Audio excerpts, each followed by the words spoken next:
Assalamualaikum warahmatullahi wabarakatuh.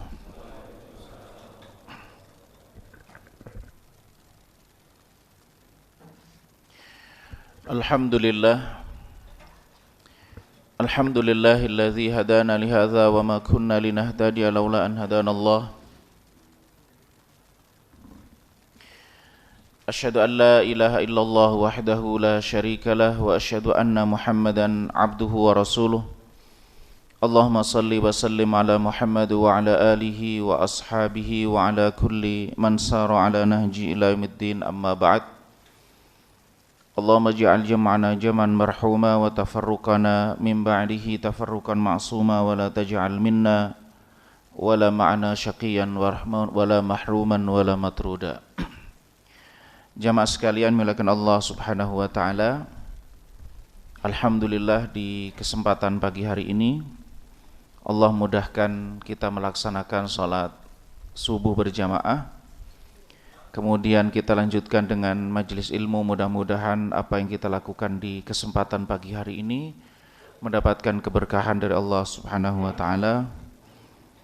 Allah berkahi semua aktivitas kita, kemudian juga semua yang kita lakukan, sebagaimana Allah pertemukan kita di dunia ini dalam kebaikan, dalam amal soleh. Kelak Allah kumpulkan dan pertemukan kita dengan Rasulullah sallallahu alaihi wasallam yang kita cintai. Amin ya rabbal alamin.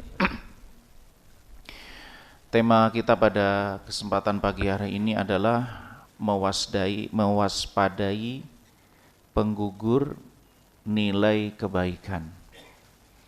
Jadi apa saja hal-hal yang dapat menggugurkan nilai kebaikan yang kita lakukan atau pahala amal soleh yang kita lakukan. Jamaah sekalian mulakan Allah Subhanahu wa taala, Nabi SAW mewanti-wanti kita untuk senantiasa mengisi waktu kita, mempersiapkan diri untuk hari esok. Sebagaimana Nabi pernah membacakan surah Al-Hasyr di hadapan para sahabat, Ya ayyuhalladzina amanu taqullaha wal tanzur nafsum ma qaddamat lighad. Wahai orang-orang yang beriman, bertakwalah kalian kepada Allah, dan hendaklah setiap jiwa itu memastikan apa yang sudah ia lakukan untuk hari esok. Sebagaimana juga wasiat para nabi, di antaranya adalah Nabi Ibrahim dan Nabi Ya'qub. Wa wassa biha Ibrahimu banihi wa Ya'qub, Ya baniya innallaha astafa lakumuddin fala tamutunna illa wa antum muslimun. Wasiat Ibrahim berwasiat kepada anaknya, demikian juga Yakub berwasiat. Sesungguhnya Allah sudah memilih agama untuk kalian, maka janganlah kalian meninggal kecuali dalam keadaan muslim. Sebagaimana juga wasiat yang sering kita dengarkan di hari Jumat, Ya ayyuhalladzina amanu taqullaha haqqa tuqatih wa la tamutunna illa wa antum muslimun. Wahai orang-orang yang beriman, bertakwalah kalian kepada Allah dengan sebenar-benarnya takwa, dan janganlah meninggal kecuali dalam keadaan muslim. Artinya bahwa beberapa ayat ini memberikan kepada kita untuk senantiasa beramal. Sebagaimana juga Allah berpesan kepada Rasulullah sallallahu alaihi wasallam, Wa qul i'malu fasayarallahu amalakum wa rasuluhu wal mu'minun. Wahai Muhammad, katakanlah i'malu, beramallah. Niscaya Allah akan melihat amal yang kalian lakukan, begitu juga Rasulullah dan orang-orang yang beriman. Dan nanti kalian akan dikembalikan kepada Allah Subhanahu wa taala, alimil ghaibi wasyahadah. Allah yang mengetahui apa yang nampak dan apa yang tidak nampak. Nah, jamaah sekalian, ayat ini memberikan penegasan kepada kita untuk senantiasa beramal, berbuat, dan apa yang kita lakukan di dunia ini pada dasarnya seperti orang yang menabung, orang yang investasi untuk jangka panjang, untuk menghadapi sesuatu yang sudah pasti. Sebagaimana Nabi SAW memberikan satu gambaran. Man qala subhanallah wa bihamdi ghurisat lahu nakhlah fil jannah.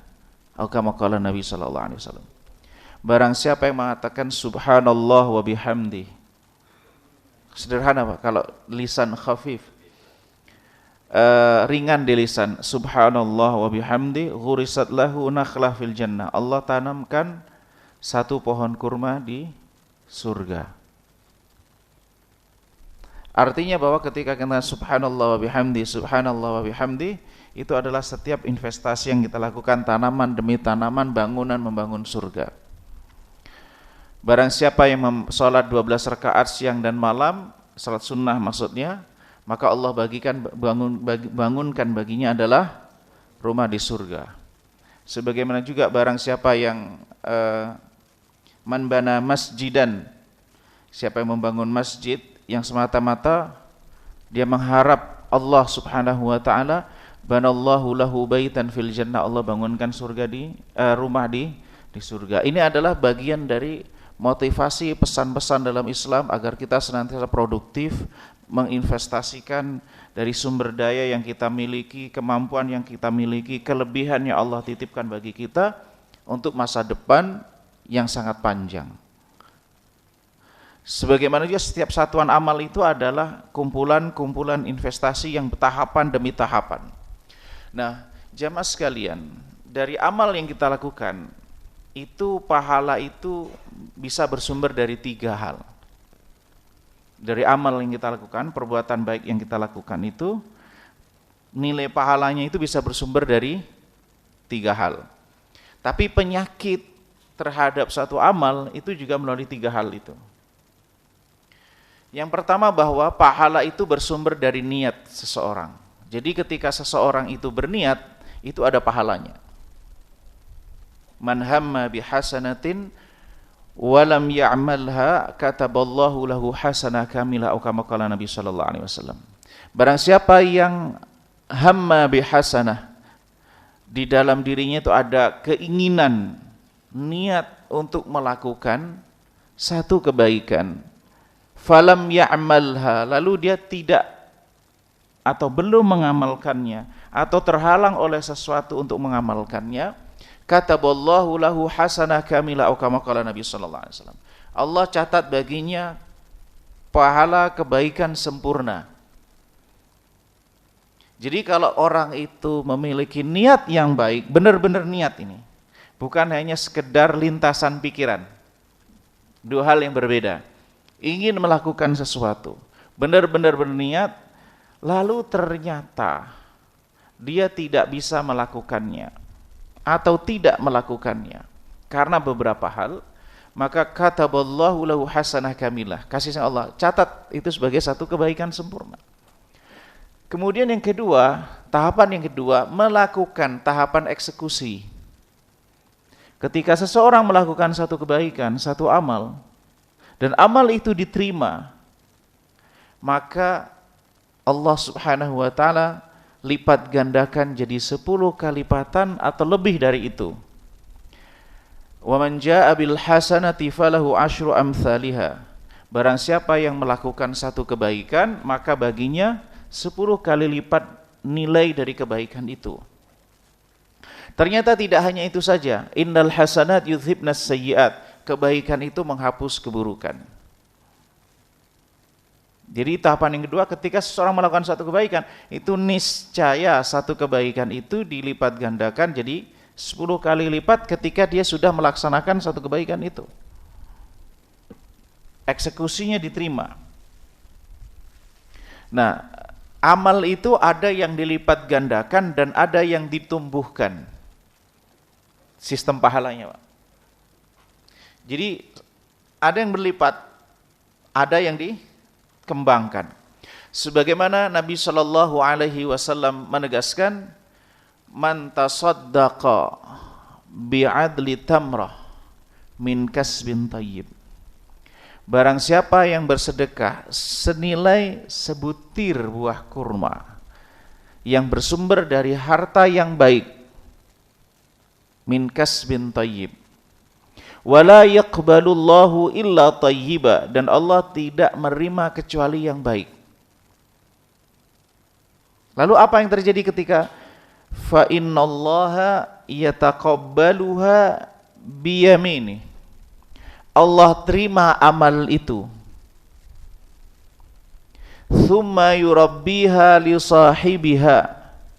Lalu hasil amal yang diterima itu ditumbuhkan, dirawat, dikembangkan. Kama yurabbi ahadukum fuluwah, sebagaimana di antara kalian itu merawat anak kuda atau anak onta. Kuda tunggangan atau anak onta yang dirawat, dikasih makan, dipelihara dengan penuh kasih sayang dan seterusnya, hatta takuna mithlal jabal. Sampai kemudian yang tadi sebutir buah kurma tadi itu berkembang sampai seperti gunung. Itu ketika seseorang melakukan satu amal dan amalnya diterima. Kemudian yang ketiga, pahala itu bersumber dari efek dari amal yang kita lakukan. Jadi ketika kita melakukan niat itu berpahala, menyelesaikan amal soleh itu memiliki pahala yang dilipat gandakan. Begitu amal soleh itu memiliki dampak berkeberlangsungan, manfaat keberlangsungan, maka kemudian itu juga akan memberikan nilai pahala tersendiri dari amal yang kita lakukan. Jadi misalnya man sanna fil islami sunnatan hasanah falahu ajruha wa ajru man amila biha min ba'di min ghairi ayyan kusa min ujurihim syai'. Barang siapa yang memberikan contoh yang baik dalam Islam, maka baginya pahala amal itu dan pahala orang yang mengikutinya tanpa mengurangi pahala orang yang mengikutinya sama sekali. Man dalla ala khairin falahu mithlu ajri fa'ilihi. Barang siapa menunjukkan orang pada suatu kebaikan, maka baginya pahala sebagaimana orang yang ia tunjuk tangan tadi. Nah, ini adalah bagaimana seseorang itu membangun amalnya, membangun investasinya untuk akhiratnya. Nah, jadi di satu sisi kita membangun amal, membangun investasi kita untuk jangka panjang untuk akhirat. Tapi kita juga perlu mewaspadai hal-hal yang dapat menghancurkan itu semua. Jadi kita juga bangun, tapi jangan sampai kemudian kita melakukan sesuatu yang menghancurkan bangunan kita.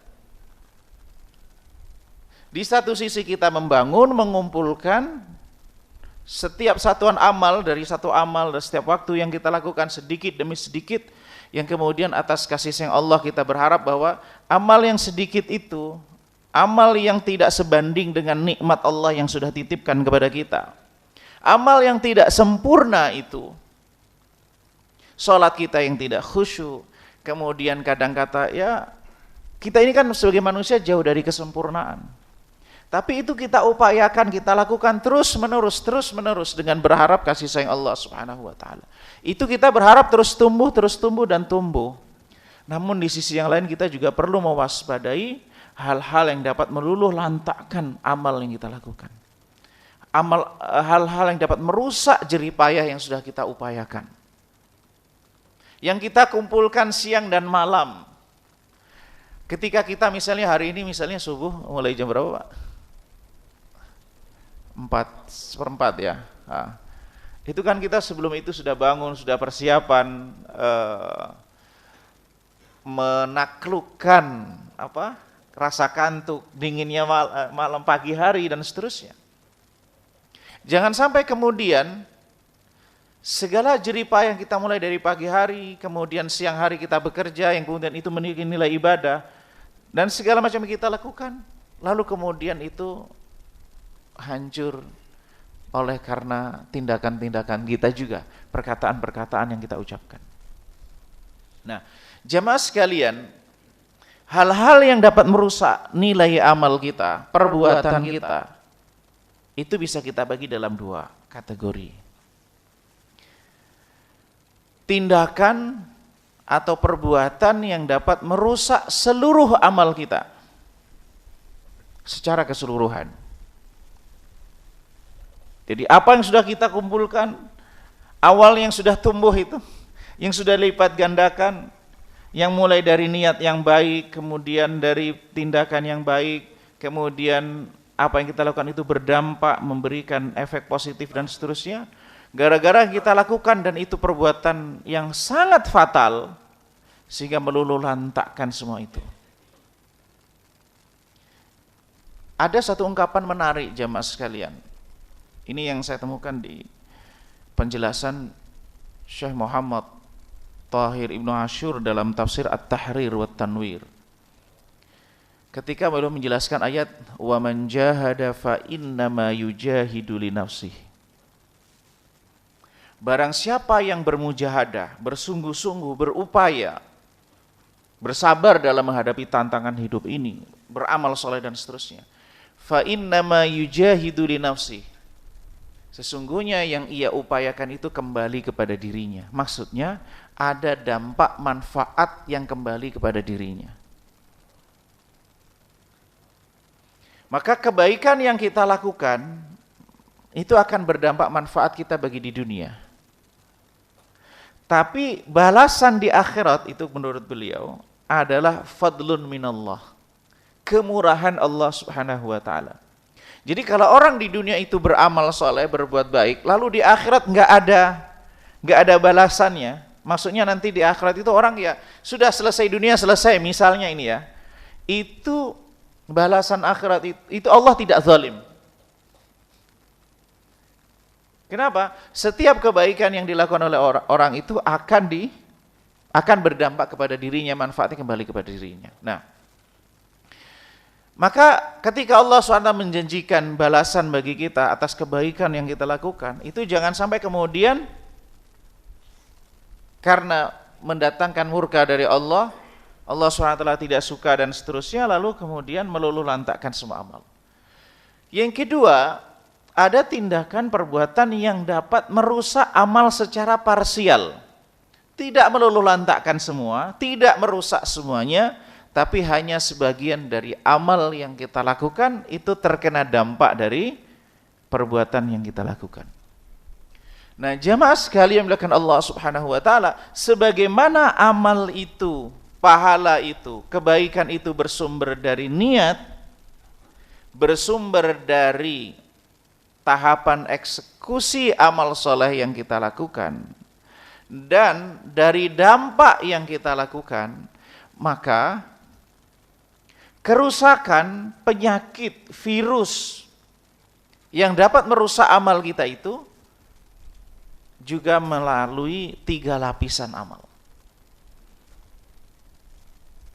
Lapisan niat, lapisan tindakan amal yang kita lakukan, dan dampak yang kita lakukan. Jadi kerusakan itu bisa muncul dari 3 pintu itu. Penyakit yang dapat merusak, amal tindakan yang dapat merusak nilai ibadah kita, nilai kebaikan yang kita lakukan, itu bisa dari 3 itu. Dari aspek niatnya, dari aspek tindakannya, dan dari aspek dampak yang muncul dari perbuatan itu. Baik ini yang merusak secara keseluruhan maupun merusak yang secara parsial. Nah, jemaah sekalian, apa saja hal yang dapat merusak amal kita itu baik secara keseluruhan maupun secara parsial. Yang dapat merusak secara keseluruhan, nah ini yang perlu kita wanti-wanti, yang perlu kita hati-hati. Jangan sampai kemudian ini mengenai diri kita dan kita berlindung kepada Allah Subhanahu wa taala dari hal-hal yang semacam ini. Yang pertama adalah kesyirikan. Kesyirikan yang mengeluarkan seseorang dari Islam. Kesyirikan itu ada 2, Pak.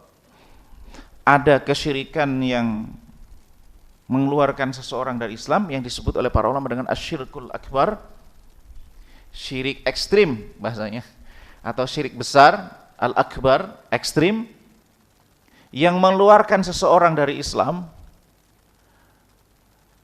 Dan syirik yang tidak ekstrim atau yang disebut dengan istilah asyirkul asghar. Syirik yang tidak mengeluarkan seseorang dari Islam. Syirik yang sifatnya ekstrim itu bisa merusak amal kita secara keseluruhan. Menyekutukan Allah Subhanahu wa taala dengan yang lainnya. Sebagaimana ini wasiat pesan yang Allah Subhanahu wa taala sampaikan kepada para nabi dan rasul. Jadi nabi dan rasul itu diwanti-wanti tentang hal ini. La in asyrakta la yahbatanna 'amaluk wa la takunanna minal khasirin. Bila engkau menyekutukan Allah, dan Allah tahu sebenarnya para nabi dan rasul tidak akan menyekutukan Allah. Tetapi maksud pesan itu adalah sebagaimana pesan itu disampaikan kepada para nabi dan rasul, beban itu disampaikan kepada para nabi dan rasul, beban itu juga berlaku bagi umatnya. Kecuali pengkhususan. Hal-hal yang sifatnya khusus. Misalnya Nabi SAW istrinya lebih dari 4. Lebih dari 4.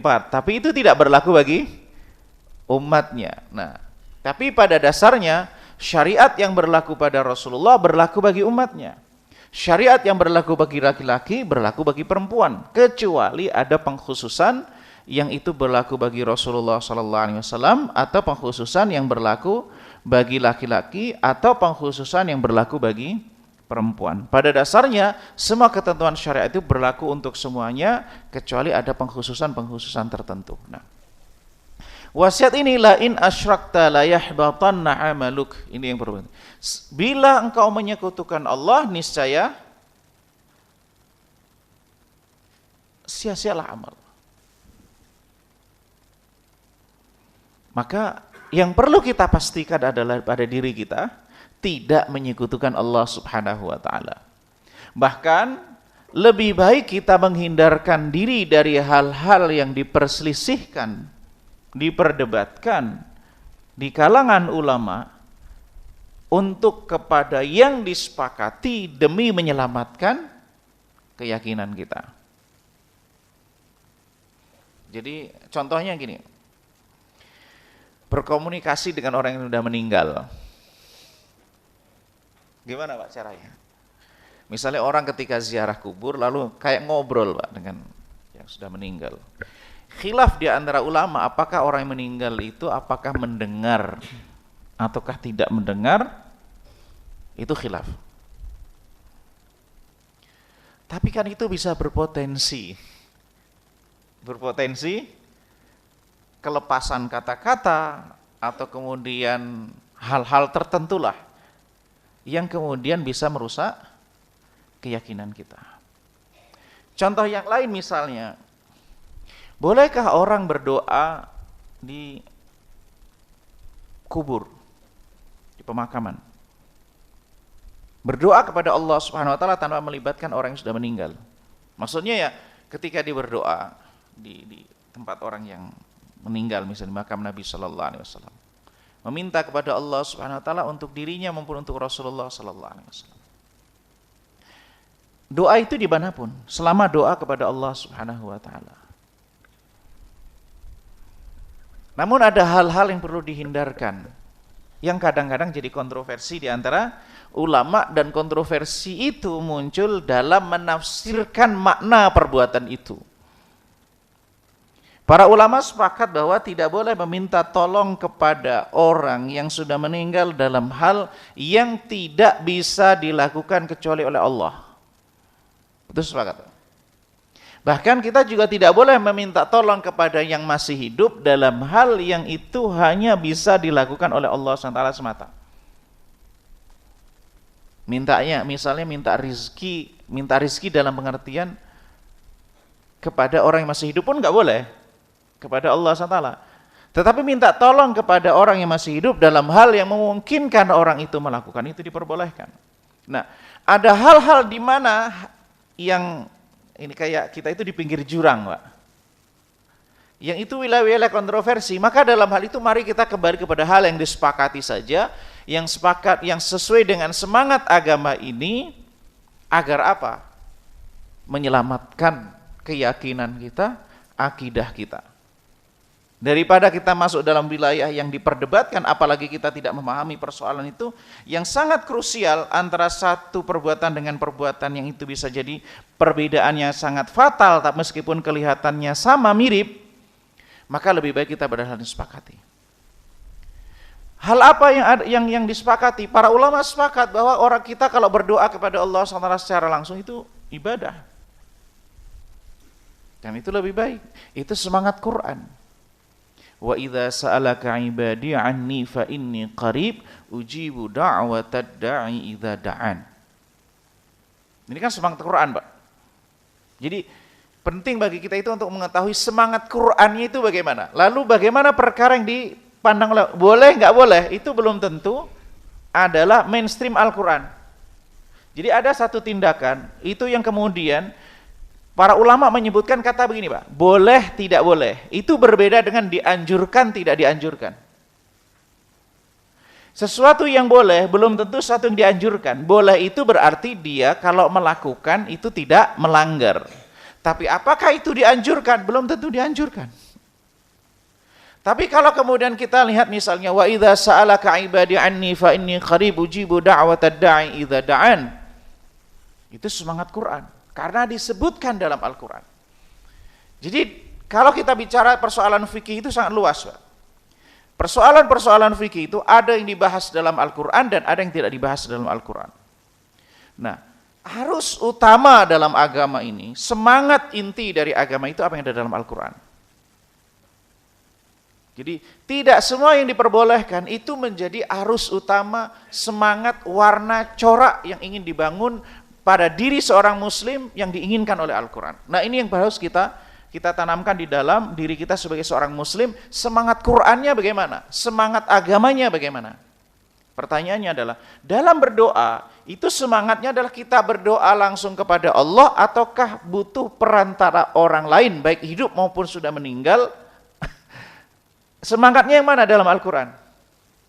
Semangat Al-Qur'annya adalah kalau kita itu punya hajat, punya kebutuhan, punya kepentingan, mintanya kepada Allah. Bahkan Nabi juga mengatakan, wa idza sta'anta fasta'in billah, wa idza sa'alta fas'alillah.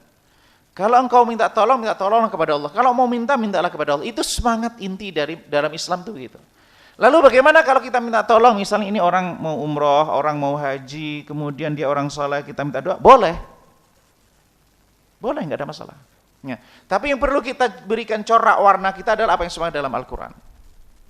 Nah, kekhawatiran adalah hal-hal yang kadang-kadang isu beredar dan seterusnya rame, itu yang wilayah yang ini Pak, yang di tepi jurang, yang diperselisihkan, yang diperdebatkan.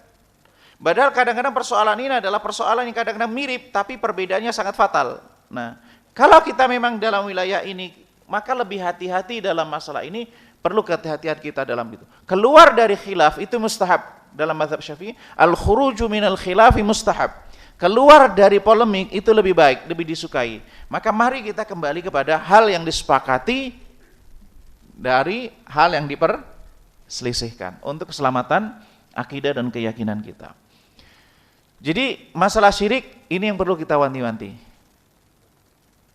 Karena itu adalah wasiat yang disampaikan kepada Nabi dan Rasul. Tidak minta kepada selain Allah Subhanahu wa taala. Apalagi misalnya minta tolong kepada jin, minta tolong kepada setan, pengen kekayaan, kemudian ke ini dan seterusnya.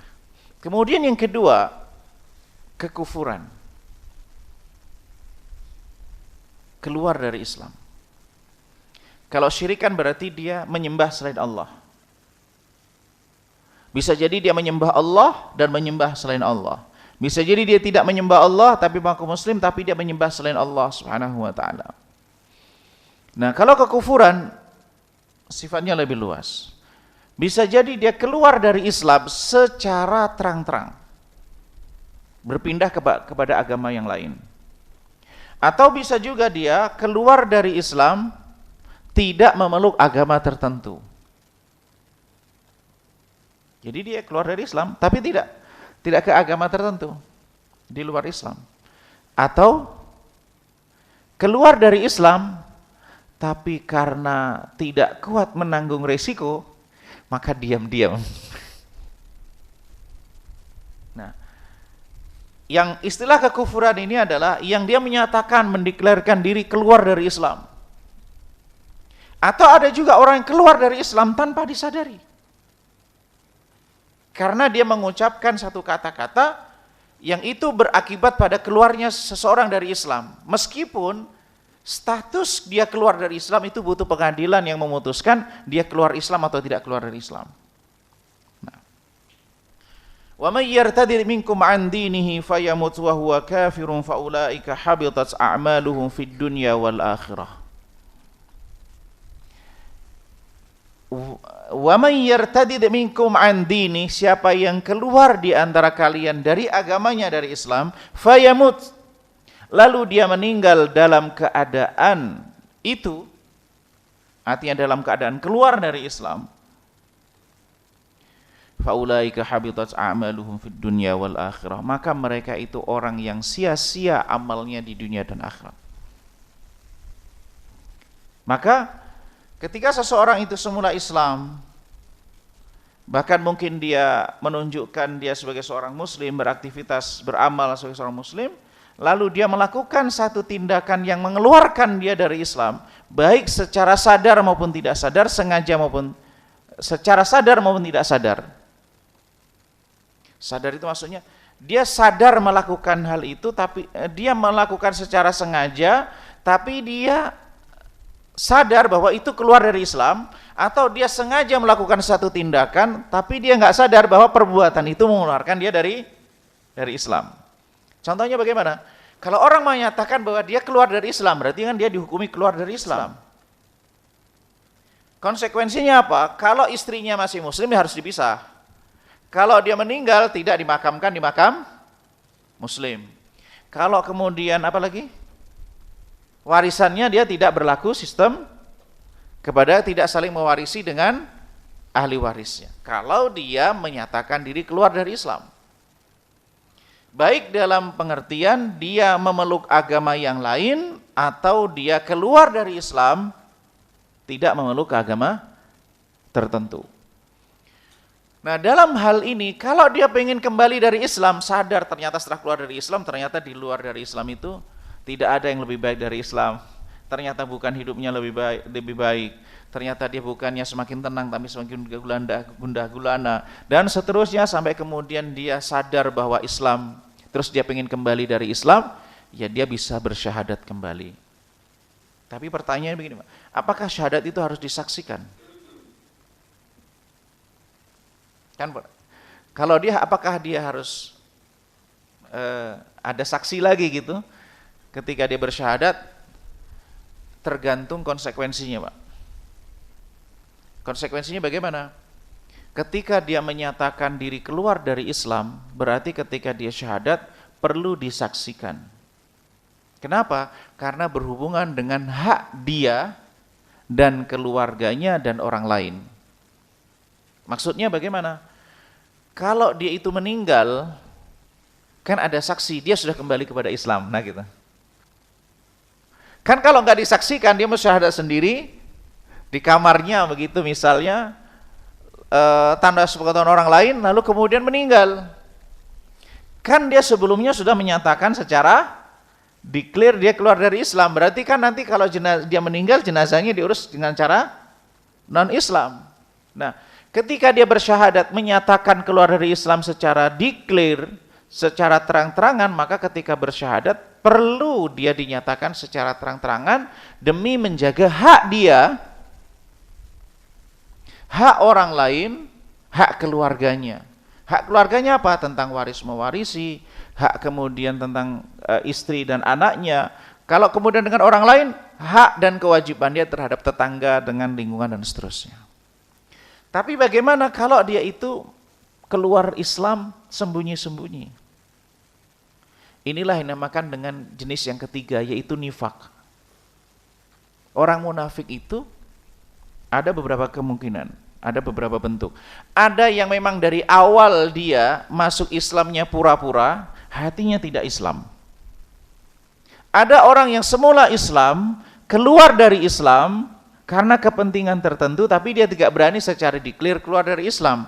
Kedua-duanya adalah sama-sama orang munafik.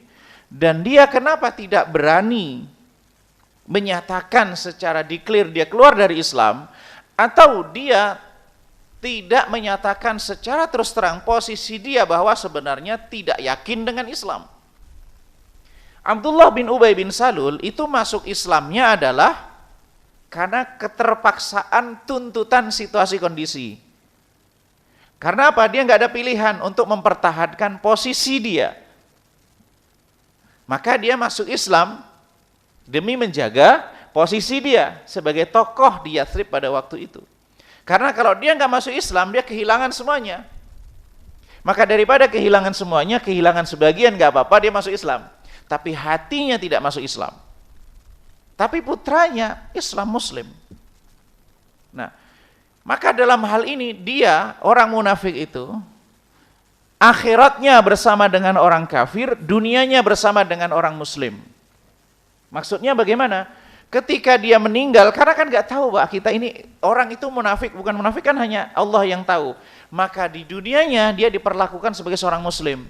Kalau meninggal ya dia dimakamkan di pemakaman Muslim, diurus dengan cara Muslim dan seterusnya.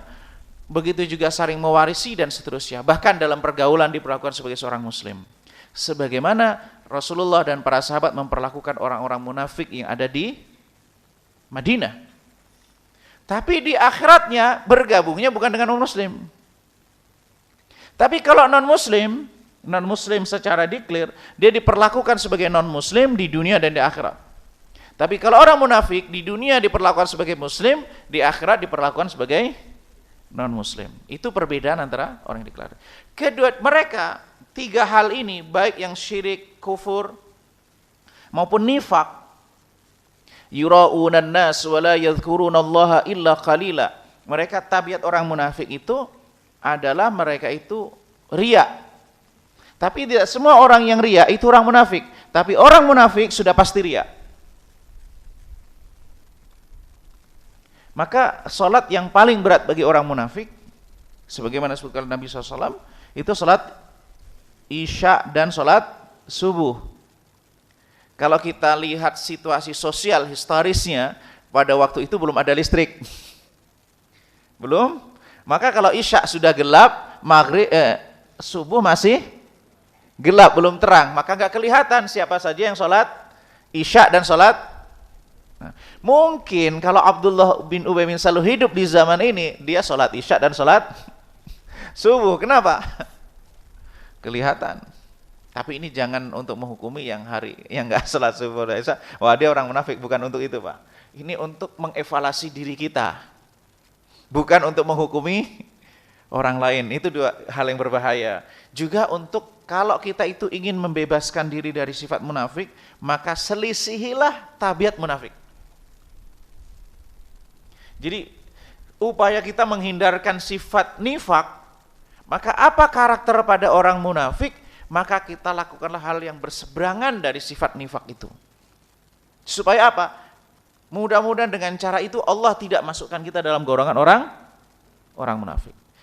Nah, bahkan orang munafik itu fiddarkil aswali minan nar. Posisi yang paling bawah di api neraka, dan itu yang paling panas, yang paling buruk. Itu orang munafik. Nah, tabiat-tabiat munafik yang disebutkan dalam Al-Qur'an itu adalah munafik yang tipe ini, Pak. Yang disebutkan dalam Al-Quran, yang diancam dengan neraka dan seterusnya. Hatinya non-muslim, tampilannya muslim. Nah, mereka ini semuanya, yang tiga ini adalah yang merusak amal secara keseluruhan. Dengan ketentuan, tidak bertaubat sebelum meninggal. Artinya meninggal dalam keadaan syirik, meninggal dengan membawa kekufuran, meninggal dengan membawa kemunafikan, maka merusak seluruh amalnya.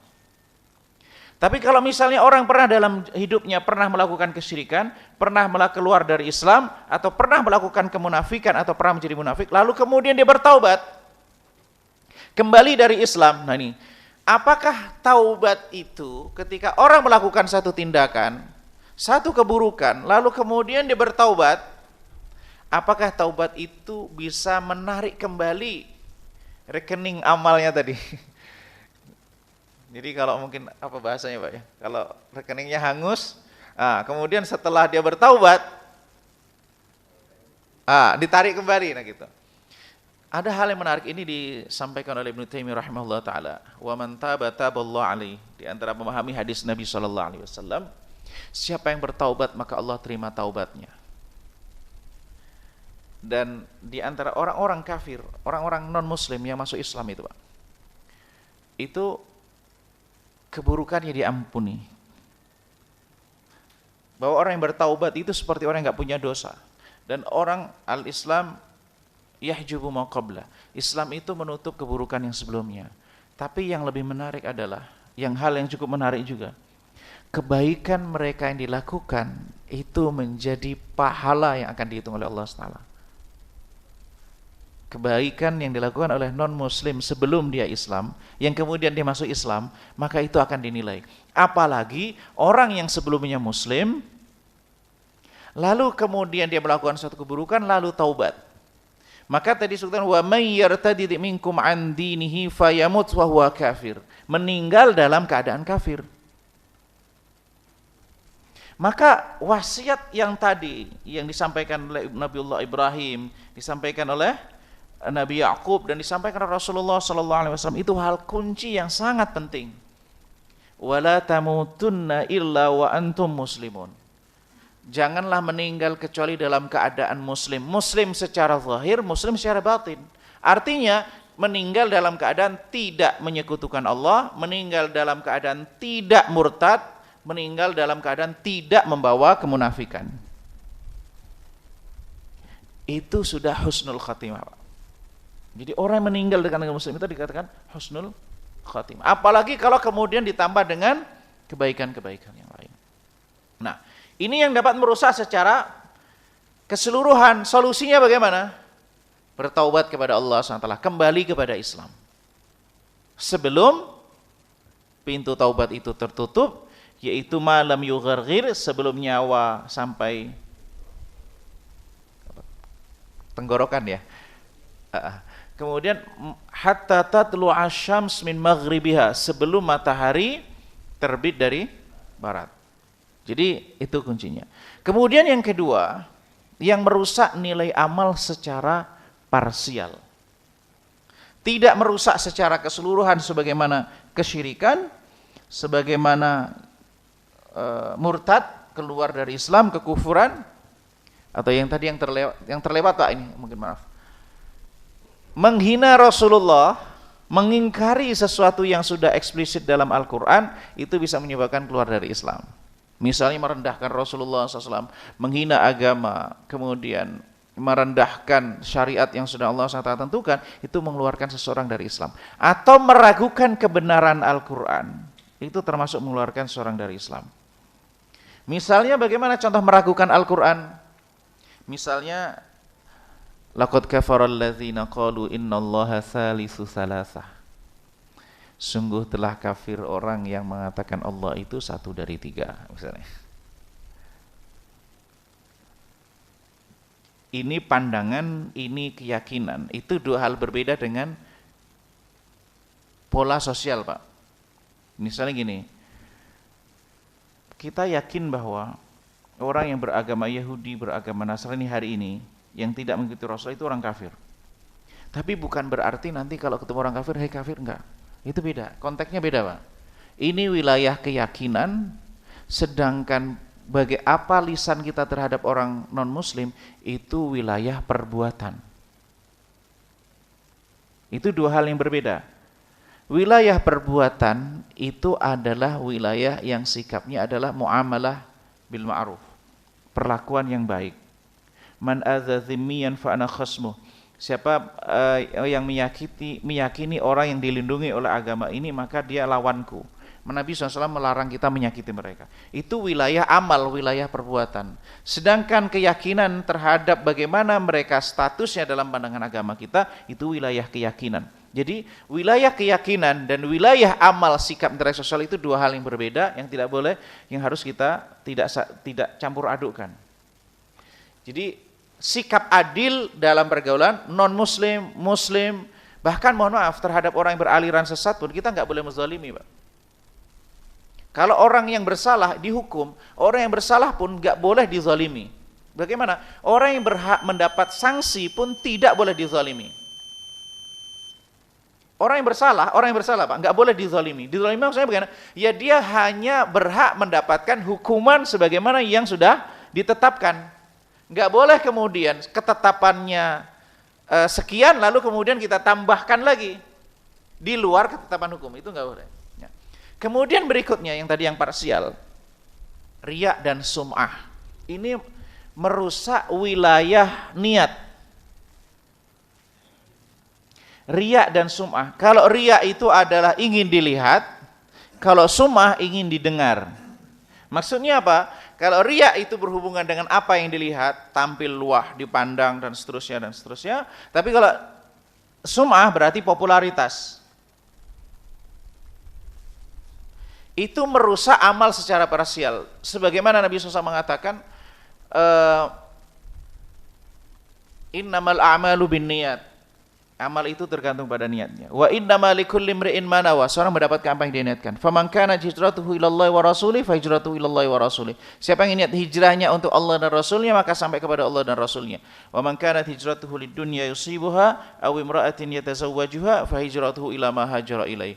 Siapa yang hijrahnya untuk dunia, di antara dunia itu popularitas. Di antara dunia itu adalah pesona, orang terpesona dengan dia, maka dia mendapatkan apa yang dia niatkan. Sebagaimana juga ada dalam Sahih Muslim, yang pertama kali nanti dihisab di akhirat adalah al-mujahid, ya kan? Orang yang berjihad. Ditanya, kenapa kamu berjihad? Saya berjihad karena untuk engkau ya Allah, membela agamamu dan seterusnya. Bohong, kamu berjihad supaya kamu dikatakan sebagai pahlawan, sebagai orang yang pemberani. Kemudian ya di neraka. Kemudian kedua adalah al-alim, ta'allama al-Qur'an wa qara'a al-Qur'an, orang yang ta'allam wa qara'a al-Qur'an, orang yang belajar dan mengajarkan Quran. Supaya apa? Supaya dia dikatakan sebagai orang yang alim. Kemudian awalnya dia mengatakan untuk Allah, kemudian orang yang bersedekah. Bersedekah supaya dikatakan dia dermawan.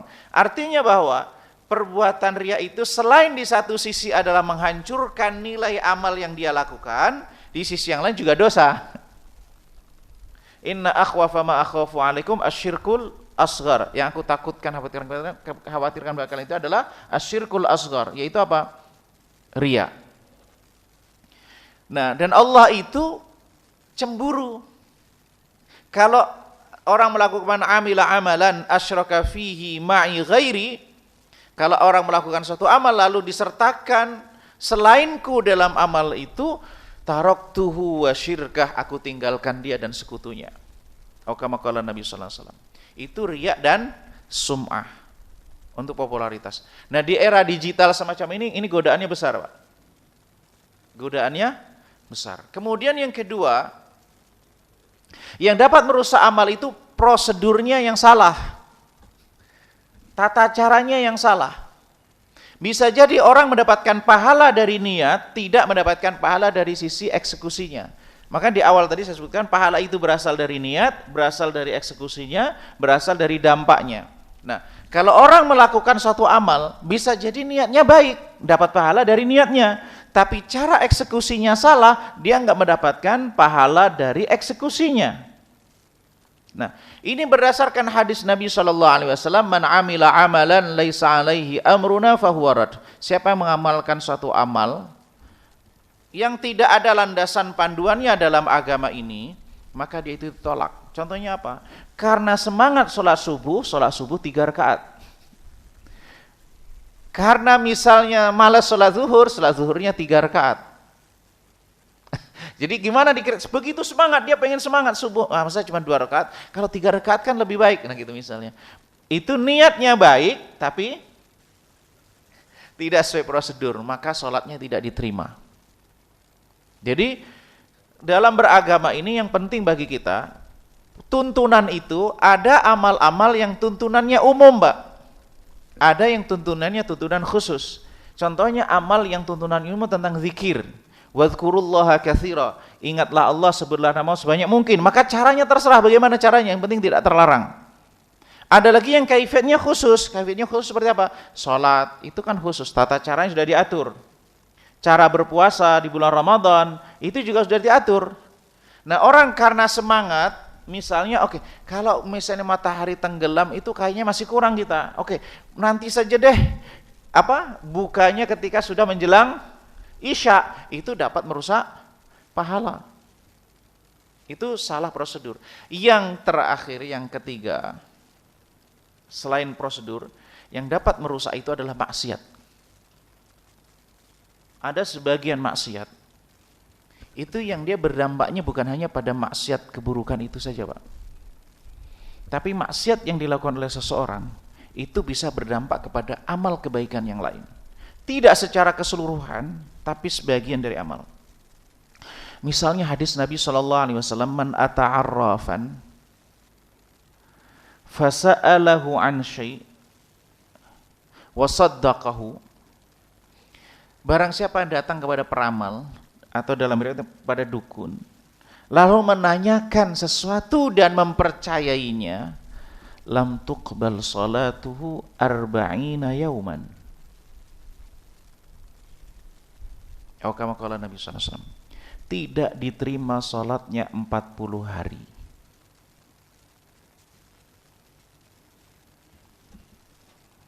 Maka, dan kadang-kadang yang datang paranormal itu orang pintar, Pak. Ya saat itu dia sedang kurang pintar gitu kalau datang ke paranormal. Kenapa? Dan biasanya paranormal itu enggak selesai SD, Pak, ya. Biasanya enggak ada pilihan profesi, akhirnya jadi paranormal itu. Dan di Indonesia modalnya sedikit, Pak, jadi paranormal. Ada yang modal serban, modal apa gitu, gitu sudah. Nanti bikin, apalagi sekarang era digital ya, bisa direkayasa, bikin opini, bikin packaging kalau orang itu, di packaging, wah si fulan itu terkenal, dibuat konten, seterusnya, akhirnya orang percaya, akhirnya pada datang lah. Itu. Awalnya konten, Pak, konten kreator, akhirnya jadi paranormal. Nah, ini penting.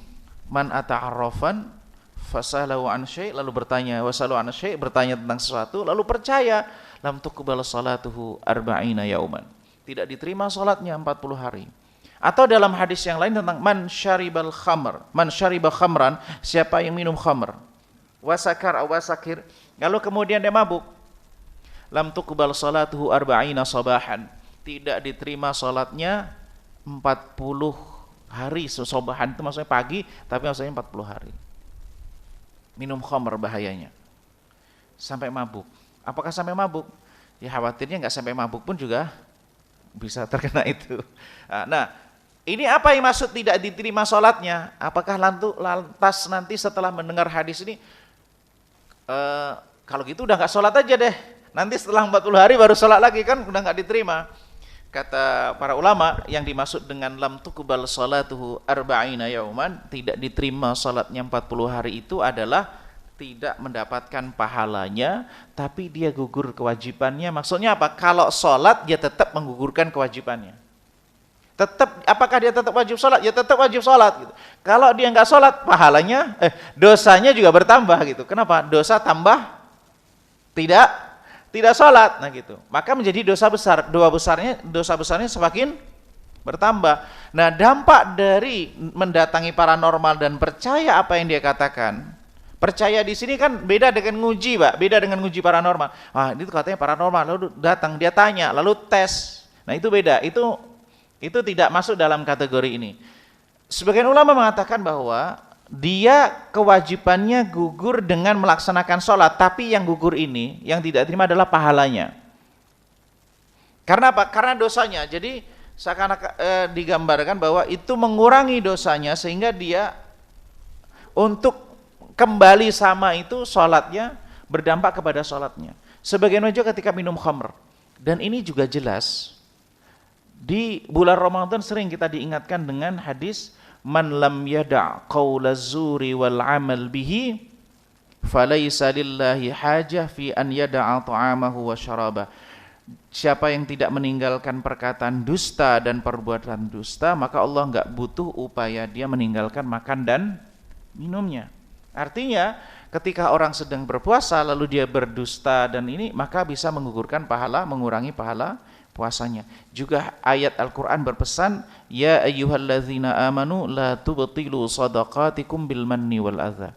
Wahai orang-orang yang beriman, jangan kamu batalkan sedekahmu dengan bil manni wal adza, dengan cacian, dengan perkataan-perkataan yang buruk, atau adza dengan perkataan yang menyakitkan. Misalnya nih, ada orang butuh bantuan, sudah kita bantu, lalu kemudian setelah itu lisan kita, ini orang udah dibantu, nggak terima kasih, nggak begini, dan seterusnya. Nah itu bisa membatalkan apa yang sudah kita berikan. Atau orang diberi nggak tahu terima kasih. Ini orang dulu kalau nggak saya bantu ini, dia nggak punya posisi apa-apa nih, gitu. Sekali dia sudah punya posisi begini, dia nggak ingat sama seorang yang bantu dia. Nah ini penting bagi kita, untuk nasihat bagi kita masing-masing. Mudah-mudahan kita bisa menjaga amal kita dan mudah-mudahan diterima oleh Allah Subhanahu wa taala, menjauhkan dari segala yang merusaknya. Mungkin ini dapat saya sampaikan.